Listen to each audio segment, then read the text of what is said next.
The YoloBox Pro has changed the way I think about setting up for a live stream. The options it gives in the different kinds of cameras you can use, USB in through a webcam, HDMI in, and the addition of live call-ins has caused me to rethink my preparation for setting up a live stream. Last week was homecoming week in the town where I live. And there's always a homecoming parade. If you're from a small town, you know what I mean. Small schools rally around this idea of homecoming. I live in Texas, and so there's a lot that goes on with homecoming week. If you've ever seen the memes, you understand mums in Texas is something very, very different than anywhere else in the world. But with that homecoming parade, the idea came because of YoloBox to just do a camera-free, live call-in only live stream.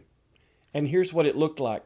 I set up on this side of the street with my YoloBox Pro on my tablet tripod. Next to me was a telephone pole. I used my reusable zip ties, and my CCTV mount was able to mount my iPhone on this telephone pole. Now, this is an extra iPhone that I have that used to be on our plan. It no longer has cell service, so I did have to make one concession in running the data for that live call-in through the same MiFi hotspot that I was using to bond with my YoloBox Pro. We'll see the issue of that in just a moment. Across the street, on this side of the street, probably about 40 yards away, I mounted another iPhone using one of my magnet mounts to a metal box that was at the bottom of this particular pole. That gave me my second view across the street, so I could see the kids that were lining up from the school. I could see the parts of the parade that were coming down the street.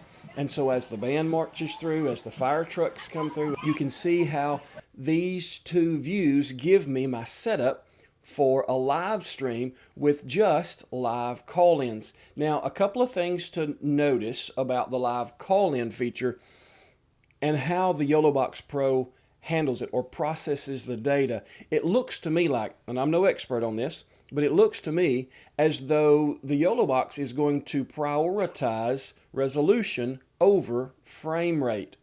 Because in this particular setup, you can see that the frame rate begins to drop in that it's a little bit jerky in its motion, especially the one that is mounted closest to me.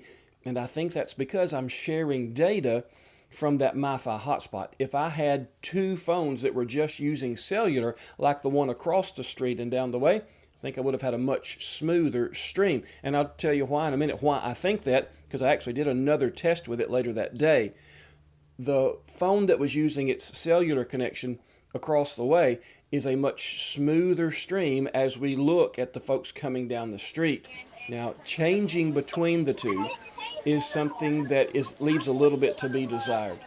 In the transition between one phone and the other, one live call in and the other, you're going to get that moment of low resolution. It resolves itself very quickly, and so it doesn't stay, but it is something that was noticeable. I will say this, as I'm editing this video, as I'm sitting down to put the footage together and this voiceover together, I got the email that said YoloBox Pro Update 3.0 has been released, and one of the things that it says it fixes is that exact transition, where it picks up a moment of lower resolution. It's a little bit blurry, it's a little bit fuzzy, and it resolves itself. 3.0 is supposed to be fixing that. There'll be a video coming out really soon about some of the features of YoloBox Pro 3.0 software update. But I just wanted to mention that one because it was right in the wheelhouse of what we're trying to do with this live call-in only live stream.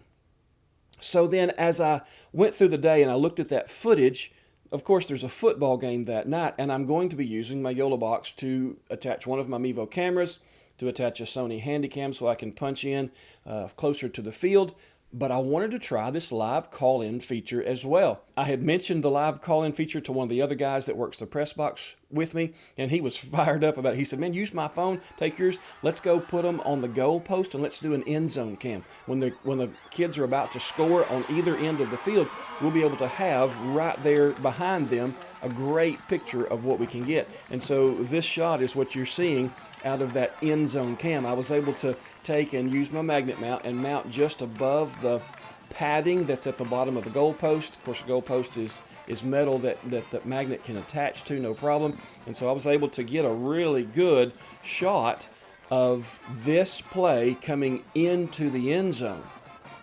Right there in the field, you're right behind the guys that are playing, and it was very smooth. I didn't have any of the jerkiness in this one that I had in the one that I had set up for the parade. And it shows me that the live calling feature is something that can be used with reliability.